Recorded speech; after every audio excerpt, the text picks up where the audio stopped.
بسم اللہ الرحمن الرحیم. لیگل انفارمیشن میں خوش آمدید. آرٹیکل 6 سنگین غداری یا ہائی ٹریزن کو ڈسکس کرتا ہے، جس کا متن ہے کہ کوئی بھی شخص جو طاقت کے استعمال سے یا طاقت سے یا دیگر غیر آئینی ذریعے سے دستور کی تنسیق کرے، تخریب کرے یا معطل کرے یا التوا میں رکھے یا اقدام کرے یا تنسیق کرنے کی سازش کرے یا تخریب کرے یا معطل کرے یا التوا میں رکھے، سنگین غداری کا مرتکب ہوگا.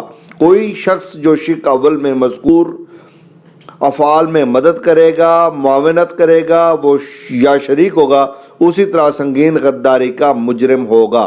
شق اول یا شق دوم میں درج سنگین غداری کا عمل کسی بھی عدالت کے ذریعے بشمول وہ عدالت عظمیٰ ہو یا عدالت عالیہ ہو جائز قرار نہیں دیا جائے گا.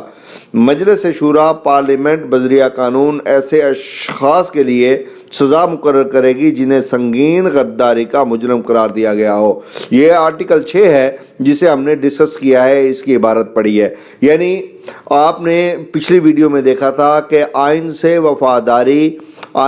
وفاداری اور ریاست کی فرما برداری یہ بنیادی ذمہ داری قرار دی گئی تھی. اب جو شخص اس ذمہ داری سے غفلت کرے گا یا آئین کی مخالفت کرے گا یا آئین کو توڑنے کی کوشش کرے گا، اس کو تنسیق کرنے کی کوشش کرے گا، اس کی تخریب کرنے کی کوشش کرے گا یا معطل کرے گا، جو بھی صورتحال ہوگی بائی یوز آف فورس اور شو آف فورس اور اینی ادر انکانسٹیٹیوشنل مینز، تو ایسا شخص جو ہے وہ ہائی ٹریزن کا یا سنگین غداری کا مجرم ہوگا.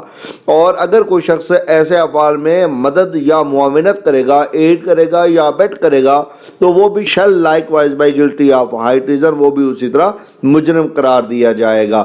اور پھر ایسے اقدامات کرنے والے اشخاص کے لیے پارلیمنٹ جو ہے وہ قانون پاس کرے گی. نمبر 2، اہم ترین اس میں جو اب اضافہ کیا گیا ہے ترمیم کے ذریعے، اس میں کہا گیا ہے کہ سپریم کورٹ یا کوئی بھی ہائی کورٹ جو ہے ایسے غیر آئینی اقدامات کو یا ہائی ٹریزن کے اقدامات کو جو شق اول یا شق دو میں بیان کیے گئے ہیں ان کو ویلیڈیٹ قرار نہیں دے گی. اگر ہماری ویڈیوز آپ کو پسند ہیں تو ہمیں ضرور سبسکرائب کیجئے تاکہ آپ کو ویڈیوز حاصل ہو سکیں.